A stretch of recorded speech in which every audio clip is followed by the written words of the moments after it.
You're listening to The Art of Imperfect Adulting. I'm your host, Amy Stone. Here, I share stories from real people navigating the adventure that I call adulting. Are you ready? Me too. Let's do this. Hello, friends. In this episode, I'm going to introduce you to Lola Maclean. Now, if I have to categorize this story and the choices that we're talking about, I think that I would check the box of career change. But really, this story is much more than that. And so there is a moment in time where Lola's personal lived experience and what she was experiencing in her own life and her own body intersected with her professional life and her professional training. And she actually had to reconcile, come to terms with the fact that the reality was that her professional training was offering her a solution for herself that she had to admit didn't work for her. And that's a tough thing to work through. It really is. So we talk about her professional training, how she got to the point where she was questioning it, what was going on in her life at that time, how she actually went about finding solutions, what happened, and then what those solutions turned out to mean for the decisions she made about her own career and future. So I've just managed to describe this entire interview without telling you anything about what it's actually about.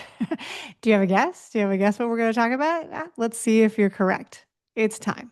Let's do this.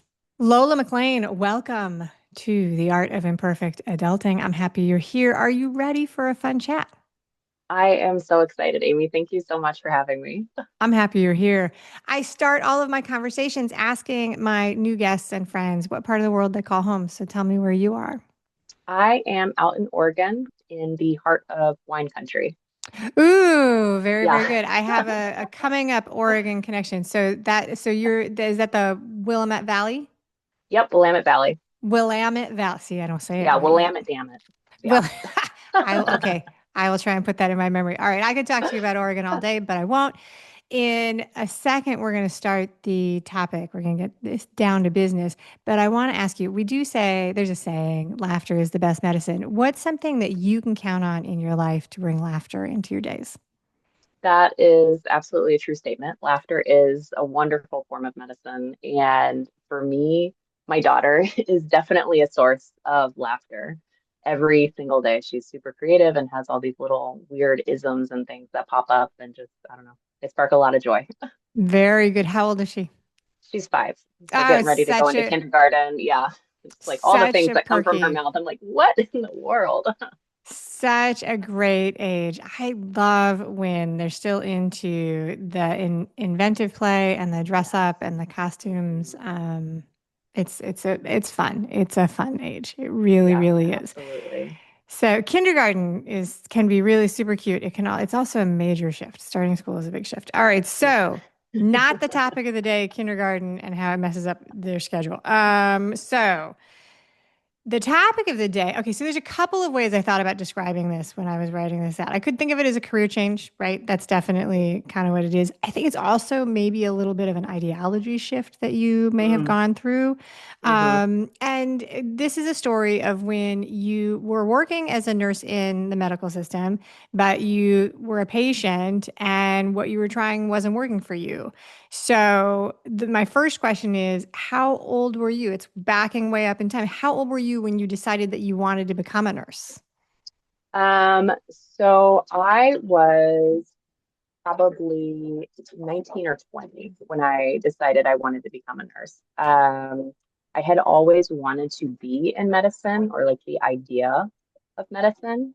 And I shadowed a whole lot of different people and finally decided like nursing was probably what most aligned with, at that time, my ideals and what I wanted to be when I grew up. Yeah, very good. Were you already in higher education, like in college when this happened, or were you? Okay, so Yeah, I was already in college. I was doing the pre-med track and just doing all the shadowing. I was like, ooh, I don't think I want to be a physician, but I still want to do like what they do to an extent, right? Just a yeah. different viewpoint.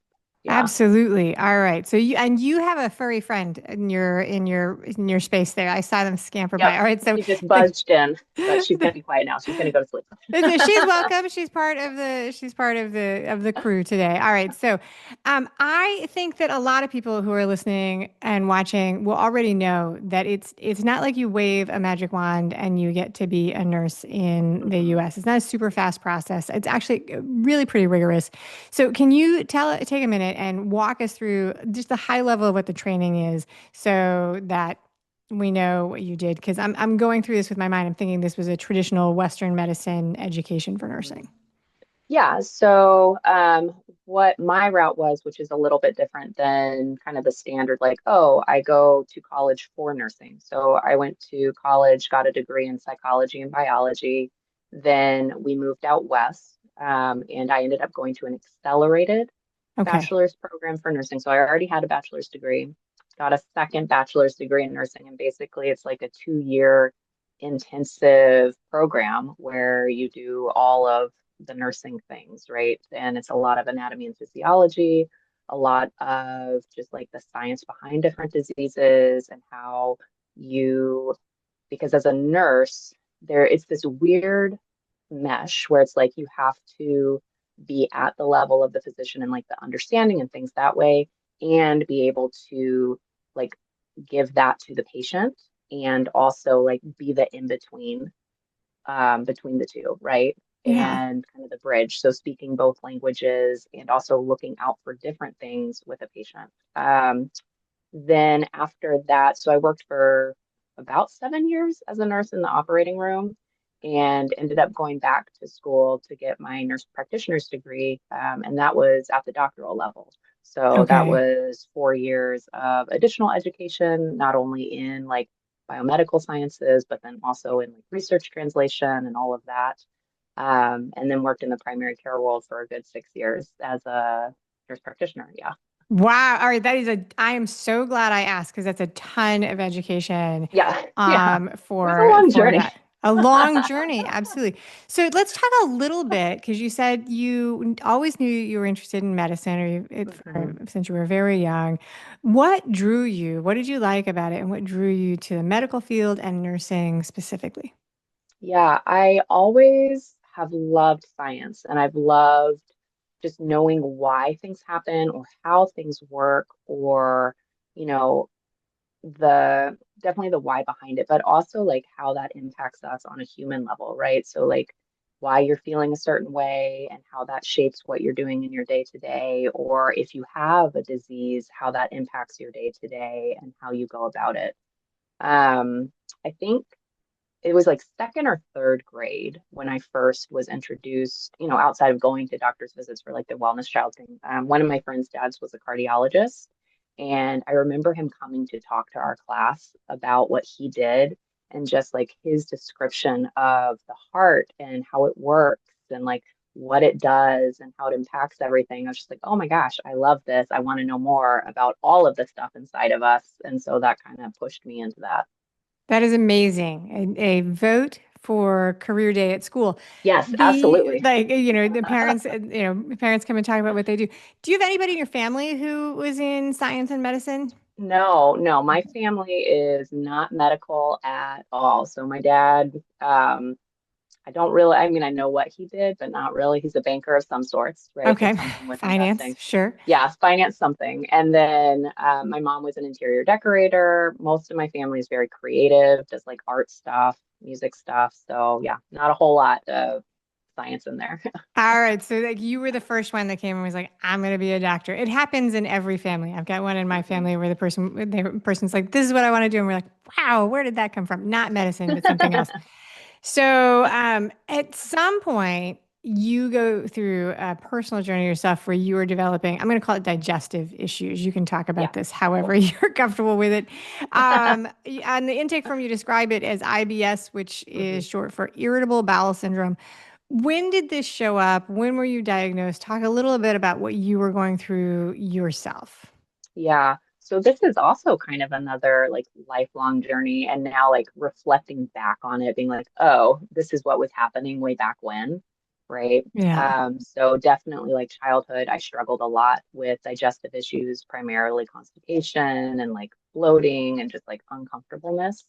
But then, that like, not that it was normal, but it just got kind of played as a normal, Well, right? And sure. I yeah, mean, normal is such a moving target yeah, yeah. that, and especially if you have something from when you are a kid, Hmm. then you don't even realize. Like, so, um, we, I'll give my example of this is like we have one kid who's highly allergic, and when he was little, the dermatologist was like, "Hey, stop using dryer sheet products in your Mm. house." Hmm. And my husband was like, "Oh, look, my skin looks different." Like, so he was a full-blown adult, had no idea that his body was reacting to the chemicals and that it was his normal. Hmm. And so, and then something had to change. So anyway, sorry, I totally interrupted you. I apologize. But, I do think that it's, especially when something starts when we're young or when something changes very slowly, it's easy Hmm. to be hard on ourselves for not noticing, but normal is a moving target. Yeah, absolutely. And that, like, if we're not told what ideal kind of is, Sure. like, and that's a big conversation around like bowel movements and stuff. Nobody really knows what normal is oftentimes or what ideal is. Sure. So I don't, our I'm sure I normal, don't. yeah, our normal is one thing, and then there's also like common normal, and then there's ideal, right? So definitely those moving targets. Okay. But yeah, so it had started back in childhood and then, just kind of like not a big deal. It was my normal. I just dealt with it. College, some anxiety started coming on. Things got a little bit worse, but whatever. That's normal. A lot of my Yeah. friends had the same issues. Like the doctor didn't seem to care whenever I brought it up, so it wasn't a big deal. And then fast forward to, I have to do math. I think I was 33 when my daughter was born. So right after she was born. And it was also right at the beginning of the COVID pandemic. So that March 2020, right? Wonderful. So she was born, that happened. There was this huge shift with just how my work was as a primary care provider during that time. And everything just really came to a head. Like my anxiety was very, very bad and out of like, I think it was out of control. The people around me were like, oh, you never know. You keep it so well grounded. Like, it's okay. But it was out of control for me. Like, I hadn't pooped in like a solid week. I went to go see my doctor, and she's like, oh, it's IBS, irritable bowel syndrome. You know what this is. You know how to handle it. We're going to give you a medication to help with the anxiety, which will also help your bowel movements. You need more fiber. You need to drink water, and you need to work on your stress. And I was like, yes, I know that those are all the things that we tell people because I'd also had that conversation with people so many times around irritable bowel syndrome.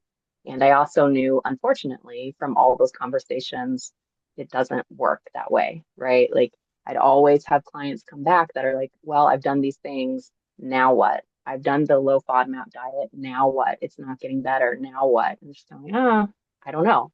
This is how we do it in conventional medicine. So that prompted me to like completely switch and go deeper and find like why is this going on? What can I do? Because I don't want to go down this road. This is going to be a forever thing, and I don't like this. That is really interesting. Okay, so you also say that you were, and maybe you've already touched on this under the vocabulary of anxiety, but you say you were experiencing burnout. So different from IBS, which has like a pretty definitive like diagnosis. Burnout is kind Hmm. of like a catch-all phrase that people Yeah, use in a lot of different ways, right? yeah. I'm sure there's somebody out there that will come back to me and be like, "No, burnout is specifically XYZ," which is fine. Like Hmm. I Hmm. just I honor that you were correct, right? Share with us though what you say when you say you were experiencing, what you mean when you say you were experiencing burnout. And I think that, through the lens of it's easy to poo poo this through the lens of, oh, the lockdown was happening and we were all going Hmm. through this. But Hmm. I don't know. I have to figure out the math. An enormous amount of the stories I tell still involve a component of lockdown bringing stuff up. So what do you mean when you say you were experiencing burnout?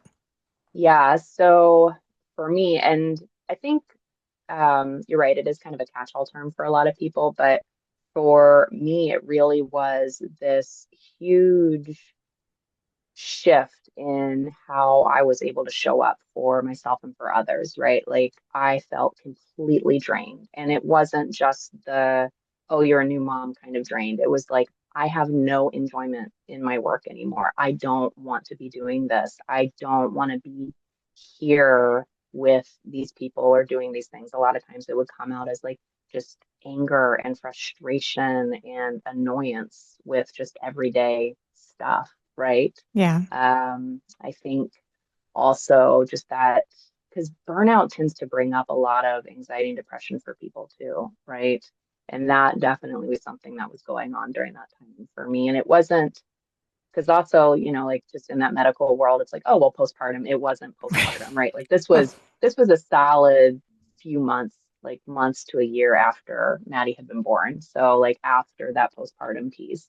yeah. Um, And and it was postpartum is just, it could like, listen, Eddie, it could have been postpartum, and postpartum is a very yeah, serious yeah, thing. But one of the yeah. things that I poke fun at, and I have a Western doctor, so I poke fun at the Western medical system because when you're a woman in the medical system, it is like, depending on your age, it is always one of three things. Hormones. Is the first thing. It's like, well, are you pregnant? Right? Yeah, Like it's like, right. And then once you've been pregnant, well, it could be postpartum, right? Then yeah, once you hit like 40, it's like, could you be menopausal? And it's like, hey, yeah, listen, there's a lot of other parts of my body here. Like, can we please, like, yeah. not everything is, I mean, a lot of things are, but like, it is a crazy thing about going to just being involved in the medical system as a woman. It's like, well, we'll check for Mhm. all of these things, and otherwise it must be fine. It's normal. Yeah, it's Like, normal. it's, It's oh normal, God. right? We run the labs and it's normal. And to that, like, yeah, it's all very much interrelated. Like, Yeah, yeah, there probably is a basis around the hormones, right? sure. But also, like, if, yeah, my estrogen, progesterone levels are crazy, but my cortisol levels or that stress hormone level is way up, that's wonking it out. And then you've got blood sugar dysregulation because you've got the cortisol Yeah. elevated and it's all impacting how you're digesting stuff. And it's all very tangled. Very And so tangled. focusing No, on just one piece absolutely. is hard. Yeah. Yeah, so I spent a long time like sort of walking you through the foundation of this shift because I don't think in 2025 it's all that revolutionary or controversial that individuals will do some self-diagnosis and research with the online tools and things like that. But when they have symptoms and so on and so forth, especially when the doctor's office is not open, like we hit Dr. Google because no one is there to ask. But your journey took you on a path to leave traditional medicine or Western medicine. And that's actually not something that I hear every day, that somebody spent so much time being professionally involved in that and then diverted a teeny tiny bit. So before we talk about the details about that, and why and how and what it meant for you and all of those things, I want to go back to when you somewhere between like third grade and 21 when you were picking nursing. Had you ever heard of anything other than Western medicine at all? Like, did you know about functional medicine? Did you consider going to acupuncture school? Like, were you aware of this or not at all? So growing up in the South States, like primarily Georgia and North Carolina, absolutely not. So I think that's a There, really interesting thing yeah, to think about, right? yeah. Yeah. I'd never heard of acupuncture or Chinese medicine. I'd never heard of a naturopath. Um, I remember like in late high school, early college, people were talking about a DO. And that was Okay. something that actually was kind of like the butt of a lot of medical jokes. Like, oh, well, they went to DO school because they couldn't crack it. And so I was like, oh, I don't want to do that, kind of a Oh, so there's thing. layers of this then. Yeah. Yeah, yeah. So yeah, and there weren't even like nurse practitioners or really physician's assistants in the realm that I was in. They were more in the hospital. So yeah, had not heard a whole lot of other modalities. That is really interesting. Okay. I think this is a good place for me to take a quick little break and speak directly to the audience. So, for all of the episodes, I'm posting discussion questions there. So I'm talking to Lola about her personal health journey and a shift to functional medicine is what we're talking about. So if you're listening and watching, head over to the YouTube, Instagram, Facebook, and you'll find a discussion question. You can join the conversation. I'll be there. Maybe Lola will be there. Other people in the imperfect adulting community will be there in the comments. It's lots of fun. And if you're not already following the show on social media, the links will be in the show notes, of course. All right, Lola, picking up where we left off. So we were talking about the fact that you could not have made this choice when you were 20 because you didn't even know it was an option. And I think that's really interesting because we're talking about you making personal choices for your health. We can only make decisions based on the information that we have. You have IBS, you have burnout, you're working as a nurse. Do you remember what's the first thing, like the earliest thing that sort of you discover about functional medicine or the first little sort of veer off the path that you were on? Yeah. So one, it was before I saw my doctor. I think probably 2019-ish. So I had been working with a patient who had IBS, and like she was super frustrated because she had been to the gastroenterologist. She was tired of me saying, well, here's the low FODMAP diet. Here's what I can do. The gastro saying nothing's wrong. Your labs are normal. And I felt so sad because I didn't have an answer for her.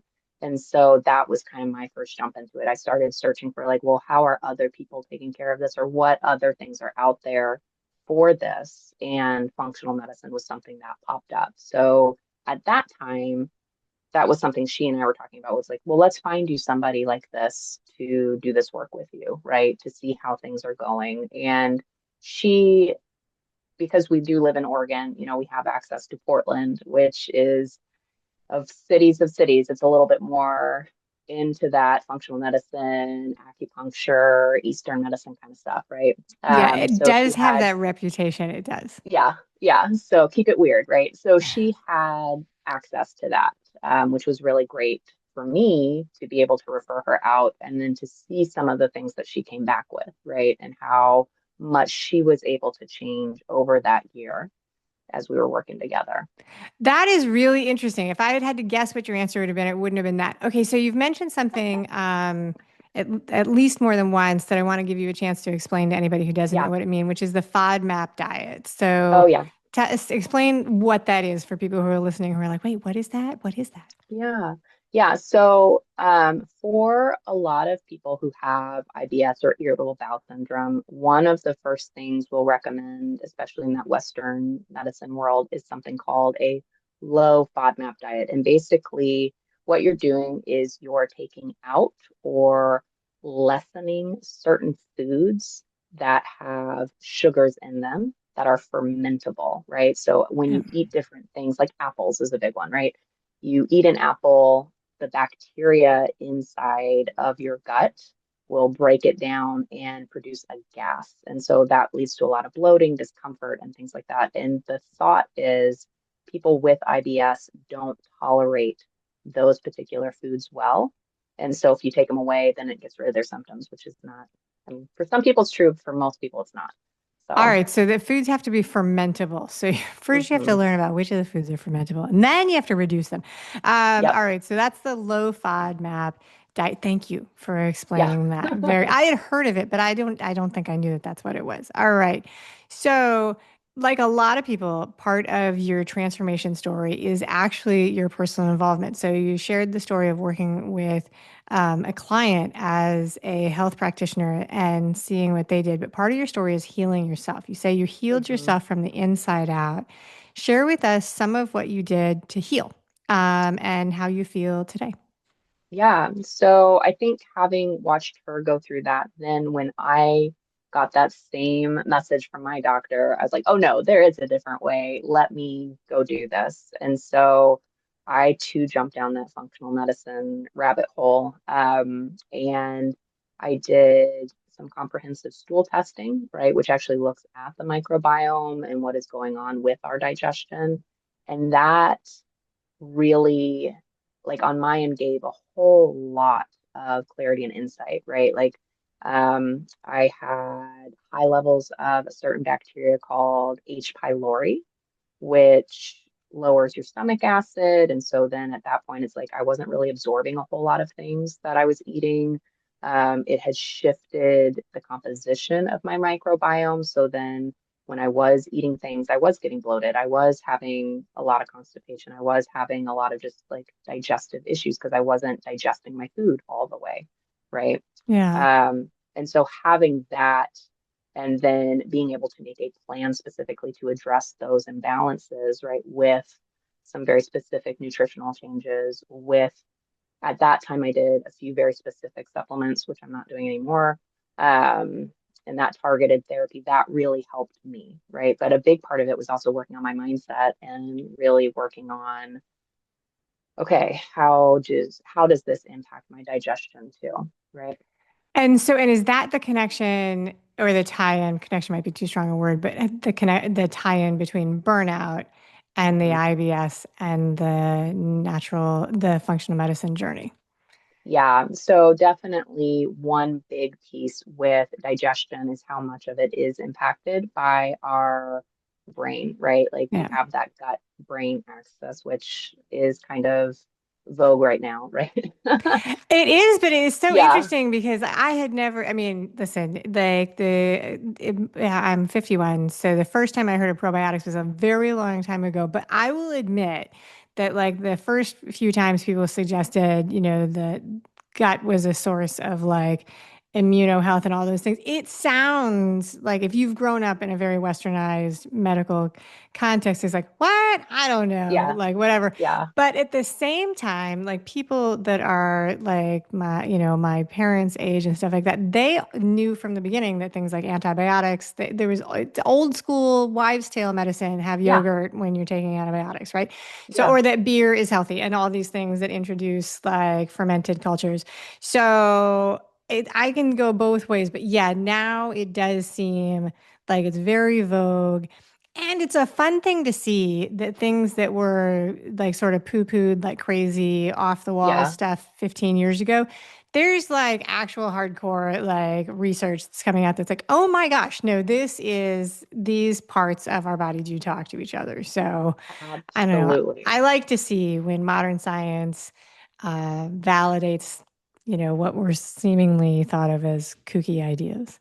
Hmm. I find that enjoyable. I don't know.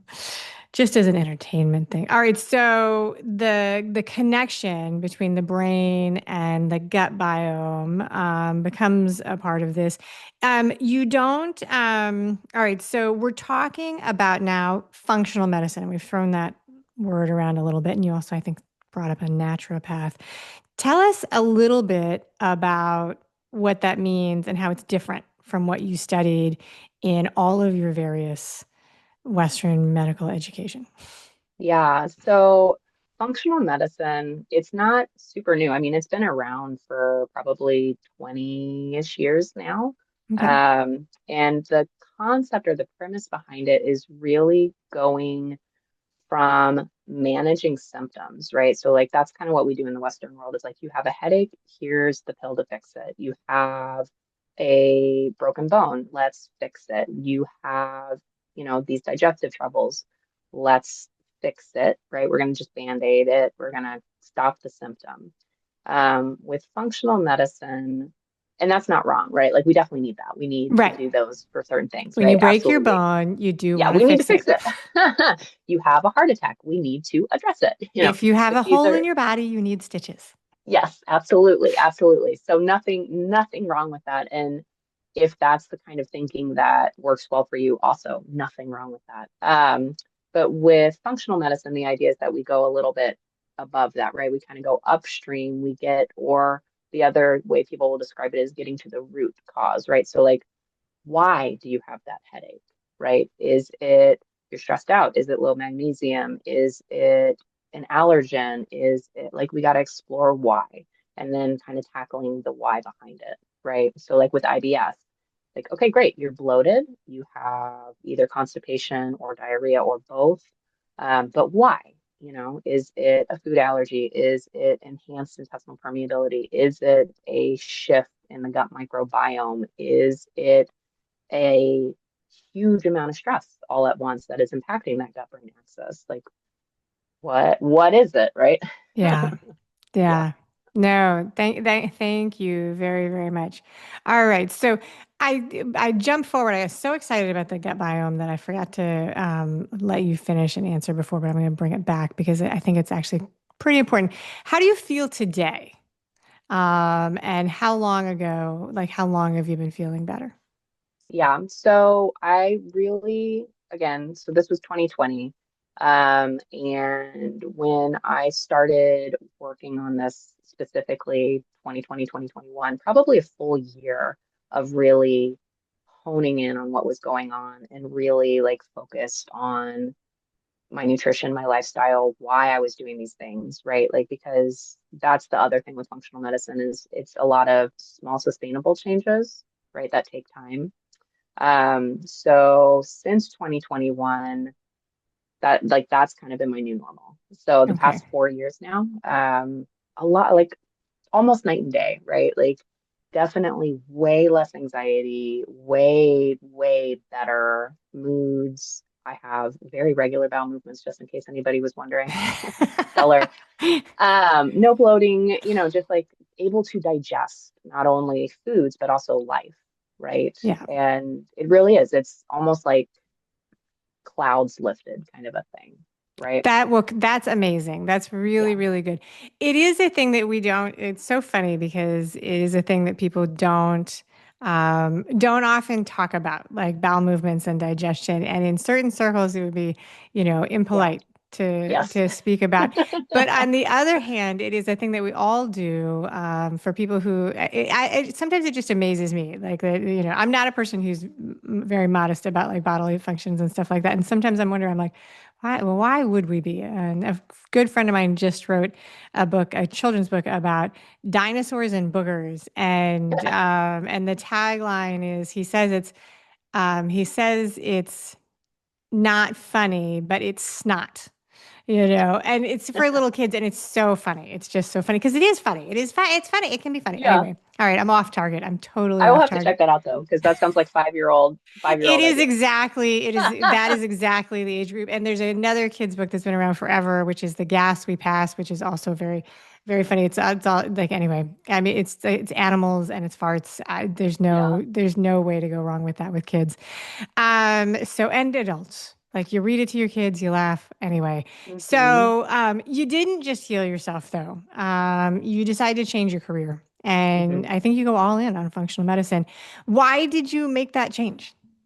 Yeah, I think really seeing what was possible, right? And finally having like a good answer for things. And so I went in on my functional medicine education, and there's a whole world out there other than just digestion. Um, but that shifted my ideals, right? In the sense of like, okay, I don't need to just stop at the symptom. Like, there's so much more, and there's so much more that you can address when you get to the why. So that really reignited my whole curiosity, right? And that, like, that, why does this do this? Why is this happening? And especially for each unique person, because your bloating is not the same as my bloating, right? Your headache is not the same as my headache. And even though it's a headache, there's differences between why they're there, you know? Yeah. Yeah. And so in that moment, because that was also kind of like a process, right? A whole like year of, okay, do I want to do this? Do I not want to do this? How can I make this work with my current work? Is this going to work with my current work? You know, how do I do this? And it was like I can't do the conventional road anymore because I don't have that time with people. I don't have that way to address these things. I can't go upstream when I've got 15 minutes and you're asking me for a fix for this problem, right?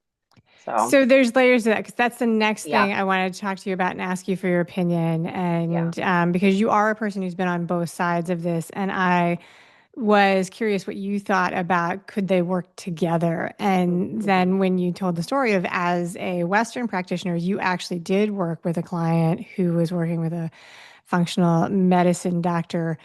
So what do you think about how they work together or how they sometimes don't? Like, so what are your thoughts and opinions, just as experience and opinion, not Yeah, guidance or yeah, advice?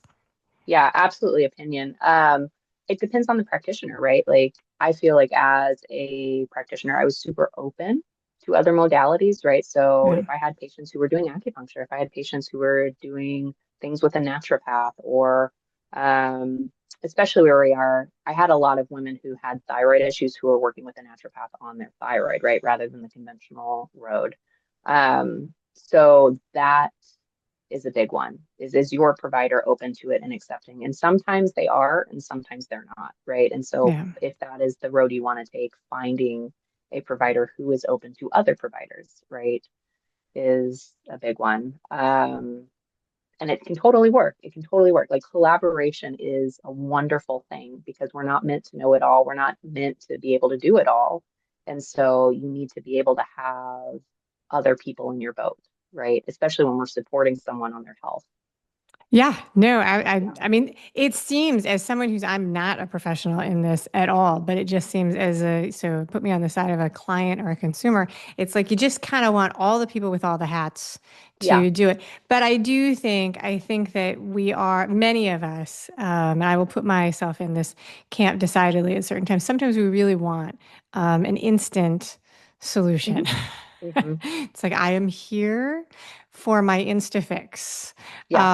When in my 20s, I once was calling a doctor I was very confident that I had a urinary tract infection. They're like, well, we can see you in a couple of days. And I was like, I'm not sure you understand what's happening.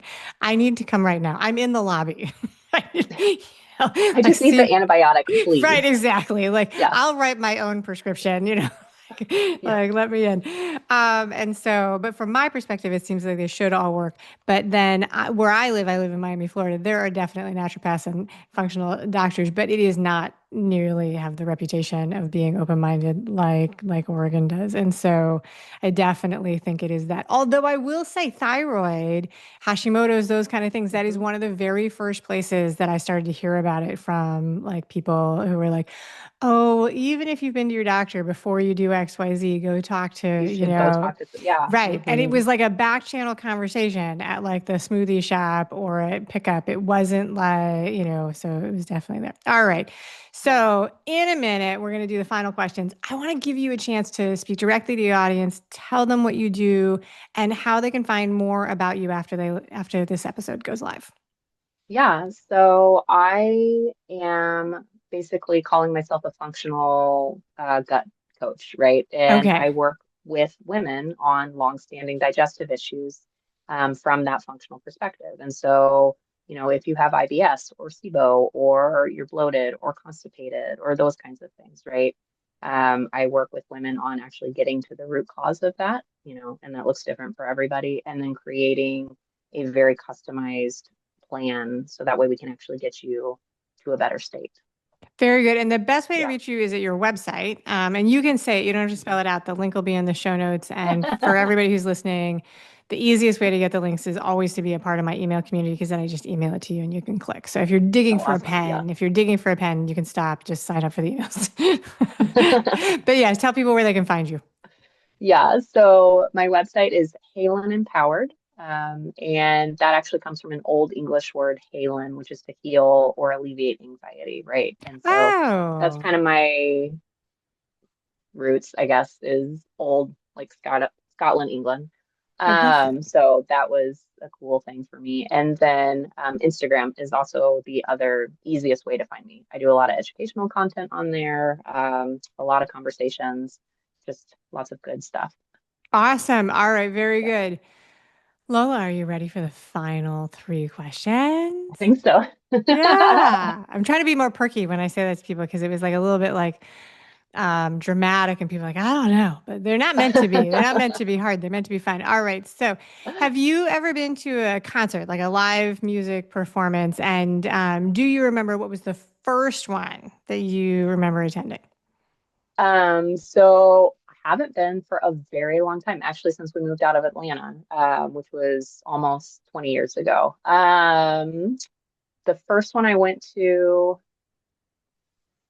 was, I think, a Britney Spears concert. Okay, there you go. I love this answer so much. I love that because it's a highlight of like such an earlier part of you. It's so funny to talk to people about that. Wow. Okay, the I know, I'm first. like, oh, I'm Right. kind of embarrassed about that. No, but don't be. It was who you were. Like we all have our first musical Yep. things that we Yay, do, middle school. Yay, and middle school. Right. And then that also ages exactly. me and tells you a lot about probably my parents and what Yeah, they would but we get allow. permission. We get permission to be kids. Like we don't, you have Yep. to go through the process of discovering what you like before you know. Yeah. And Britney Spears is a very Yeah. talented person.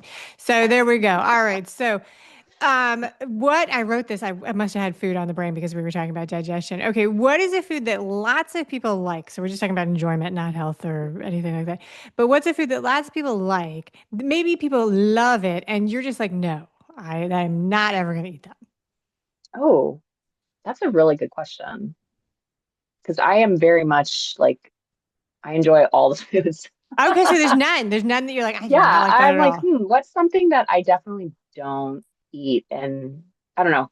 Do you have Okay. any like spitballs? Like, what's something that you're like, oh, this is something I Well, like, so enjoy? I don't like beets, like, because the same reason that Oh, I everybody love loves beets. beets. Okay. See, the same reason that everybody loves beets is the reason I don't like it. It's just I like. I mean, I know they're healthy, Yeah. they're awesome. Yeah. But people are like, Yeah. oh, they're earthy. I'm like, I know they They taste are. like dirt. That's why I don't eat them. Oh, no, but with like some goat cheese and like Yeah, oh, no, I love beets. Yeah.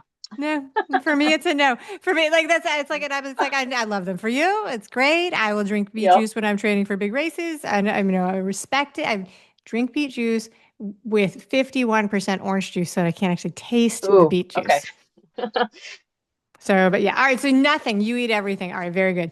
That Pretty was very much. good. Yeah. That's good. Adventurous eater. There you go. All right.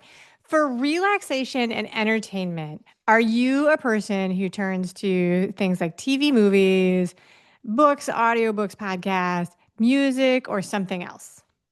I am definitely more into the auditory stuff, right? So Okay. yes, podcasts, love turning on different music things if I'm like feeling way stressed out.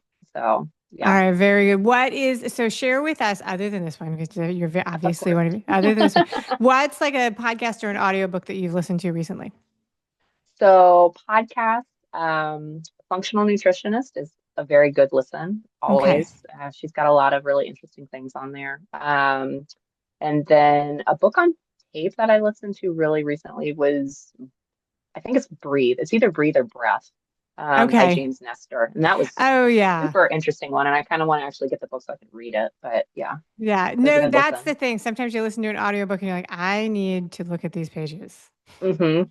They did when one of my kids was younger, and because there was a whole thing with education a while back where they were like, no, you have to actually read it. You can't listen to it. Now we know it's roughly the same, right? But then there's other research that is like for the most absorption, if you like listen to it while you're reading the exact text at the same Oh, time, cool. Yeah. it's like super, which makes sense, right? Because then Yeah. everything's tuned in. You have to apply all of your focus.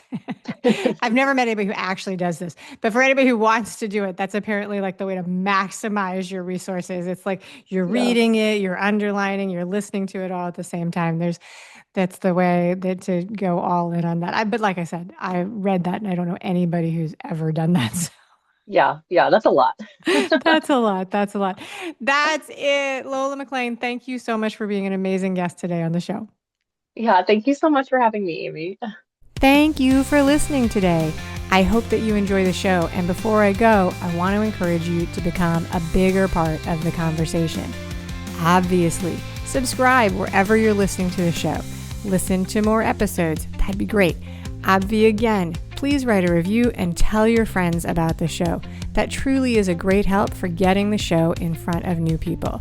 Okay, but more fun for you yourself, head over to imperfectadulting.com and join the email community. You'll get some free stuff right away, and that way you'll begin to get the emails about the podcast. This includes the links for the special offers from the guests, and it's the only way to get that. Also, if you aren't in the mood to listen, I actually include an article directly in those emails. Whee! Now, if you love this and you crave more time with me, Amy, as a coach, a mentor, or just adultier adult, numero uno, check out The Village. If you have a story you want to share with the listeners, I'd love to hear from you. I have an open application. Just let me know you want it. And that's a wrap for today. Until next time, remember, the journey is the destination. Ralph Waldo Emerson said that, not me. Well, until just now, I did just say it. But what I want you to hear today is that if your adulting journey isn't going the way you expected, that may not mean that you're lost. It may just mean that you're on your way. This is Amy Stone, signing off. The Imperfect Adulting podcast is created and produced by Amy Stone and Amy Says So. Anything expressed on this show is offered as entertainment, and the views of the guests may not always represent the ideas and viewpoints of the host. That's me. Amy does not intend or hold herself out to provide professional advice or recommendations of any kind.